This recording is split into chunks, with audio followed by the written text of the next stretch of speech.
Noong May 2022, isang babae ang inatake ng hindi kilalang lalaki nang siya ay pauwi sa kanyang apartment. Ang atake ay nakunan sa CCTV na ito at kitang-kita kung paano niya sinipa sa likod ng ulo ang babae. Ilang beses niya pa itong sinipa hanggang sa nawalan ito ng malay, saka ito binuhat sa area kung saan walang CCTV camera at muling nakita matapos ng 7 minuto. Ang kaso na ito na tinaguriang The Busan Roundhouse Kick Accident ay naging malaking usapin noon sa Korean netizens dahil sa misteryo kung ano ang ginawa ng lalaki na ito sa biktima sa loob ng 7 minuto.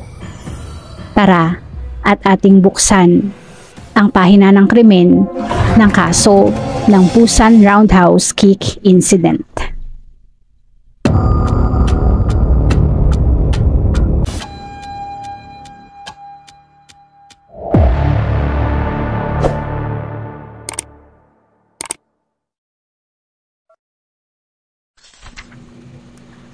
Ang Somyun ay isang commercial center at transportation hub na matatagpuan sa Busan, South Korea. Ito ang most crowded at busiest area sa Busan.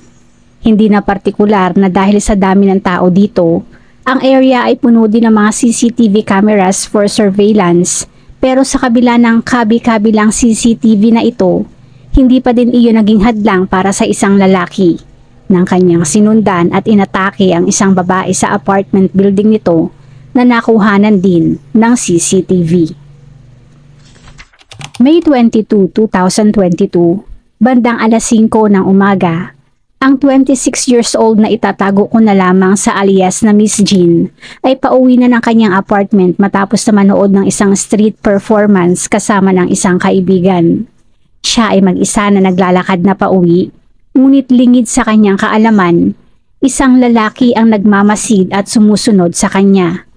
Ang lalaki na ito ay sumunod hanggang sa building ng kanyang apartment at nang si Miss Jean ay nasa tapat na ng elevator, ang lalaki ay agad na umatake at sinipa sa likod ng ulo si Miss Jean. Ang tinatawag na roundhouse kick, kung saan ang binti ay iwinasiwa sa ere in half circle, ay strong enough para makapagpatumba ng isang tao. Idagdag pa na ang lalaki ay isang well-built man, kaya sigurado na ang sipa na ito ay deadly.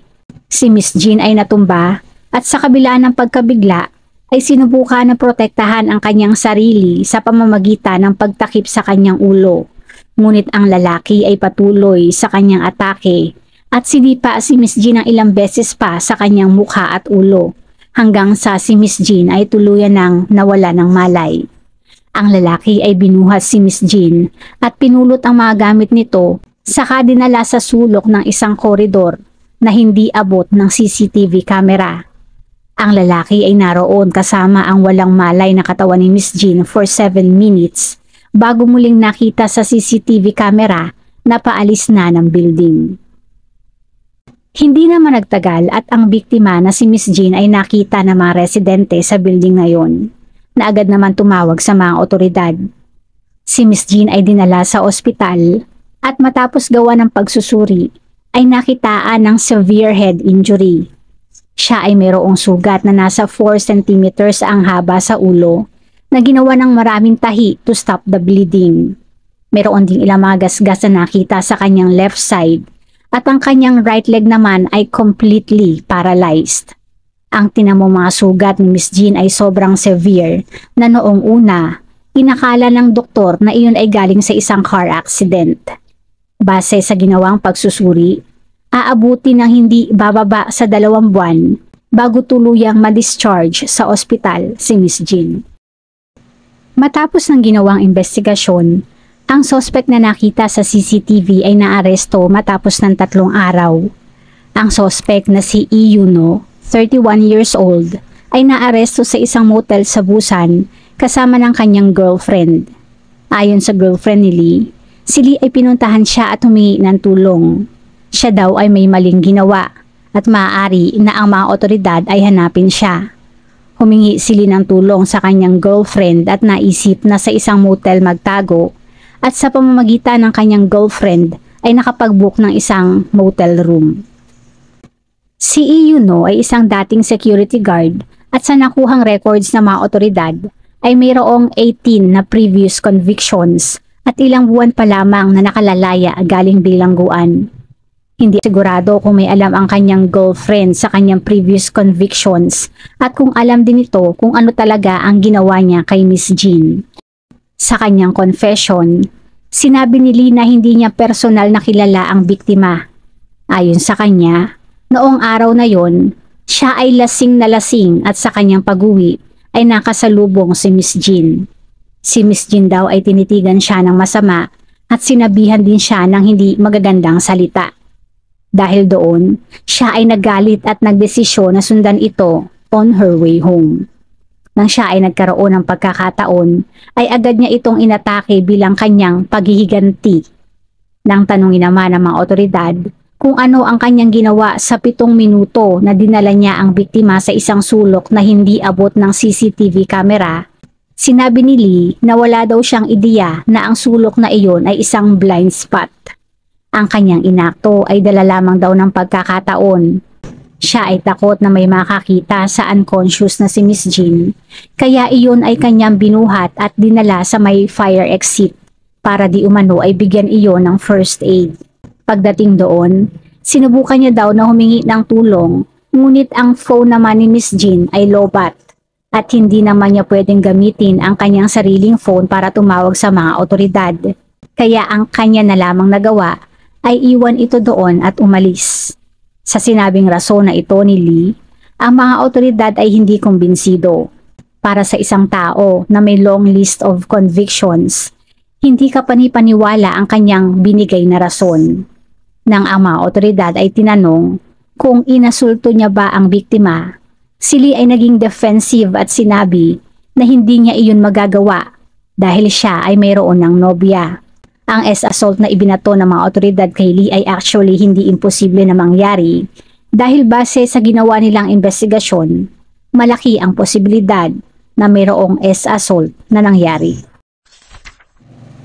Nang natagpuan si Miss Jean, bukod sa kanyang mga sugat, ang kanyang damit ay wala din sa kaayusan. Ayon sa ilang residente at mismong kapatid ng biktima na unang nakadiskubre sa kalagayan ni Miss Jean, ang kanyang upper garments ay nakaangat at ang buttons at zipper ng kanyang pants ay nakabukas kung saan kita ang kanyang pubic hair. Ang kanyang underwear naman ay nakasuot lamang sa kanyang isang binti. Ibig sabihin, sa loob ng 7 minuto na yon, hindi lang physical assault ang ginawa ni Lee kay Miss Jean. Sa mga ginawang pagkwestiyon ng mga otoridad kay Lee, si Lee ay tila unbothered pagdating sa paratang na assault. Nilinaw niya na siya ay lasing at sa patuloy na pag-question ay sinabi na wala siyang matandaan sa iba pang mga nangyari. Obviously, si Lee ay may alam kung papaano niya paikutin ang investigasyon. Marahil iyon ay dahil na rin siguro sa kanyang mahabang listahan ng past convictions. Siya ay nahaharap sa kasong attempted murder at sexual assault. Pero unfortunately, pagdating sa kaso na sexual assault, medyo iyon ay malabo na mapatunayan dahil sa ilang mga kadahilanan. Para ang isang salarin ay ma-convict ng sexual assault, kailangan ng victim's accusation. Sa kaso ni Miss Jean, sa tinamong head injury, siya ay nagsuffer ng mental damage at trauma at nagkaroon din ng dissociative amnesia, kaya wala siyang gaanong rekoleksyon sa nangyari. Isama mo pa dyan na siya ay walang malay na dinala sa may koridor, kaya medyo malabo na ipasa ito bilang isang ebidensya. Sa parte naman ng salarin, siya ay dapat din na umamin, pero sa kaso ni Lee, siya ay todo deny. Si Lee ay patuyapa na tinanong ang mga otoridad kung ang isang sexual intercourse ba ay posible sa loob lamang ng 7 minuto na yun. Kailangan din ng DNA evidence. Bagamat ang mga otoridad ay nakakuha ng DNA evidence sa outer buttocks part ng jeans ng biktima, wala naman silang nakita nang sinuri nila ang belt ng underwear nito. Ang nakuhang DNA ay medyo malabo pa at contaminated, kaya hindi nalaman kung iyon nga ay isang saliva o body fluid, kaya medyo mahirap patunayan ang akusasyon na sexual assault.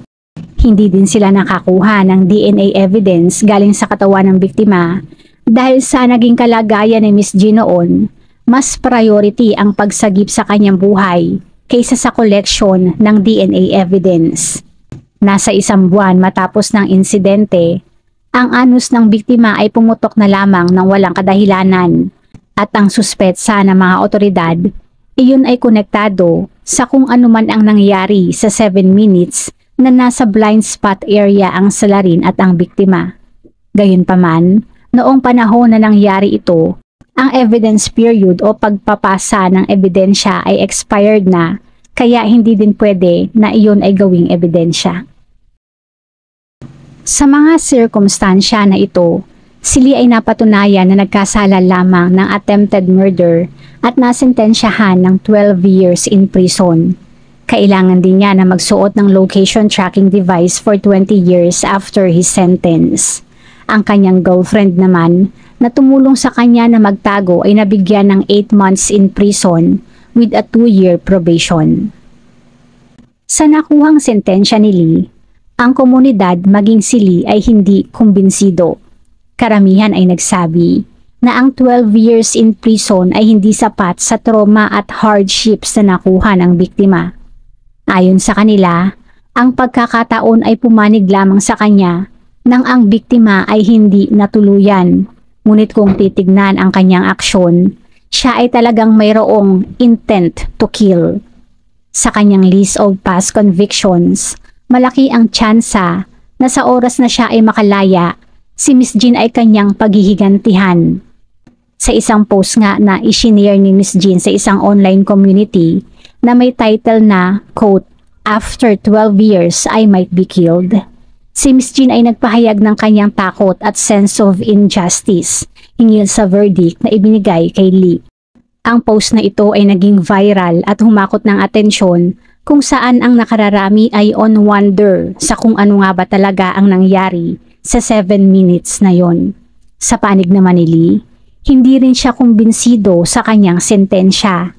Sa kanyang isipan, sinipa niya lang naman ng ilang beses ang biktima, kaya bakit higit sa 10 taon ang kanyang sentensya? With this in mind, siya ay naghain ng apela. Si Yuno ay naghain ng apela sa ground na injustice sentencing at ang kanyang dapat lamang daw na sentensya ay 3 taong pagkakabilanggo. Normally, pagdating sa violence o physical assault, ang 3 years in prison ay applicable lamang kung ang salarin ay mayroong genuine remorse o pagsisisi at mayroong agreement sa pagitan nila ng biktima, na sa kaso ni Lee ay parehong wala. Ang salarin ay dapat din na mayroong malinis na record, na sa kaso ni Lee, ang kanyang record ay napakahaba. Siya ay mayroong 18 prior criminal records tulad ng extortion, assault at violence na nagsimula noong siya ay menor de edad pa lamang at naging leader pa ng isang youth gang. Karamihan sa kanyang criminal activities ay robbery, assault, forgery at solicitation of adult services. Ang kanyang madalas na gawing atake ay ang paninipa partikular sa mukha at ulo ng kanyang biktima. Minsan habang nasa isang bar sa Busan, ang kanyang biktima ay paulit-ulit niyang sinipa sa mukha nito dahil lamang sa ang kanilang balikat ay nagkabanggaan. Si Lee ay nakulong ng 6 na taon dahil dito at nakalaya taong 2020. Matapos nito, siya ay humarap naman sa kasong illegal intrusion nang siya ay pumasok sa bahay ng biktima at nag-withdraw ng nasa 2.7 million won sa check card ng biktima kung saan siya ay nagkaroon ng 2-year prison sentence dahil dito. Matapos makalaya, siya ay pumasok na naman sa isang bahay at muling nahuli kung saan siya ay nagbayad lamang ng 1 million won na fine. 2 buwan matapos nito, ay nangyari ang Busan Roundhouse Kick Incident. Ang prosecution ay naghain din ng apela sa ground na unfair sentencing.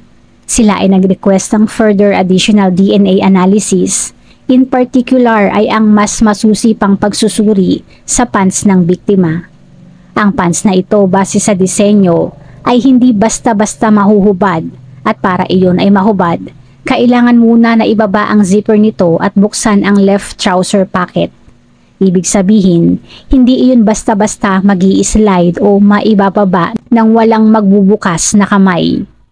Matapos nagawan muli ng DNA testing ang pants, ang DNA ni Lee ay natagpuan in 5 locations, kung saan 3 sa mga ito ay nakuha sa inner part ng pants ni Miss Jean.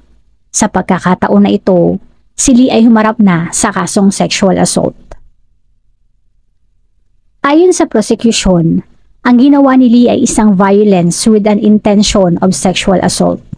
Bukod sa mga physical evidence, mayroon ding mga nakuhang statements na magpapalakas sa paratang na ito. Isang linggo bago ang hearing ng second trial, isang dating schoolmate ang nagsabi na ang ginawa ni Lee kay Miss Jean ay mayroong pagkakahawig sa kung ano ang madalas na gawin ni Lee sa kanilang school noon. Ayon sa dating schoolmate, si Lee ay madalas na mag-target ng mga babae at kapag nasa blind spot ang mga ito, ay sisipain ang binti ng babae from behind dahilan para mabuwal ang babae sa kagagawan ng sexual assault. Base na din sa ilang statements sa mga kakilala, si Lee ay may strong desire sa babae kahit noong kanyang kabataan pa. At sa pagtagal ng panahon, ay gusto ang iba't ibang sexual relationship. Ayon sa isang dating kasintahan, si Lee ay gustong-gusto ang non-consensual o pilit na sexual acts. Noong si Lee ay nagtrabaho bilang isang security guard sa isang club, siya ay madalas nalapitan ang mga intoxicated woman para hingin ang number ng mga ito o di kaya ay iuwi ang mga ito. Sa nangyari kay Miss Jean, isang co-worker ang nagsabi na minsan si Lee ay nag-share sa kanila ng tip upang hindi mahuli sa isang sexual assault crime, kung saan sinabi nito na ang DNA testing sa anal part ay medyo mahirap gawin. Si Miss Jean ay nakaranas ng bleeding sa parte na iyon, ngunit hindi kaagad nabigyan ng atensyon sa pag-aakala na iyon ay dahil sa physical assault. Dahil sa patuloy na bleeding, siya ay ginawa ng pagsusuri, ngunit iyon ay nasa 1 month na after ng krimen. Kung ang bleeding na iyon ay agad na napansin at inireport ni Miss Jean, maaari na naipasa iyon bilang isang ebidensya, pero huli na nang napansin nila. Kaya hindi iyon naipasa bilang substantial evidence sa unang trial. Ayon sa doktor na sumuri kay Miss Jean, siya ay nakitaan ng anal tearing in multiple directions na maaaring galing sa sexual assault. Sa mga testimonya at statements na ito, hindi na malayo na mapatunayan na ang ginawa nga ni Lee ay isang sexual crime. Ayon sa biktima na si Miss Jean, ang ginawa sa kanya ni Lee ay premeditated. Nang gabi na yon, base sa ilan pang mga testimonya, si Lee ay nag-express ng attraction kay Miss Jean. Sinundan niya si Miss Jean at ginawa ang kanyang intensyon nang nagkaroon ng pagkakataon. Sa mga nakuhang CCTV footage, physical evidence at testimonya, wala nang nagawa si Lee kundi ang pumikit na lamang at manahimik. May 31, 2023, si Lee ay found guilty at nasentensyahan ng 20 years in prison. Kapag siya ay nakalaya na, siya ay restricted na magtrabaho sa isang child-related institution for 10 years at kailangan na magsuot ng tracking device for 20 years after ng kanyang release. Bagamat si Lee ay nahatulan na, ang damage na idinulot ng kanyang krimen kay Miss Jean ay hinding-hindi na mabubura. Medyo nakakalungkot na pagdating sa kasalukuyang panahon, medyo mahihirapan siya na suportahan ang kanyang sarili. Sa kanyang pag-move on at pagpapagaling, ay naroon pa din ang pangamba, higit lalo sa oras na si Lee ay muling makalaya na. Bilang si Lee ay nasa kanyang 50s pa lamang kapag nakalaya, malaki ang posibilidad na siya ay paghigantihan. Malaki ang tsansa para doon dahil para saan pa at si Lee ay mayroong 18+1 na crime convictions. Obviously, si Miss Jean ay mamumuhay sa takot for the rest of her life.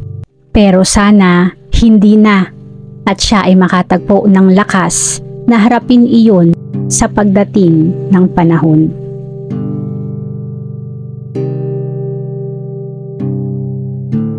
Bago isara ang ating pahina, shoutout po sa ilan sa ating manonood.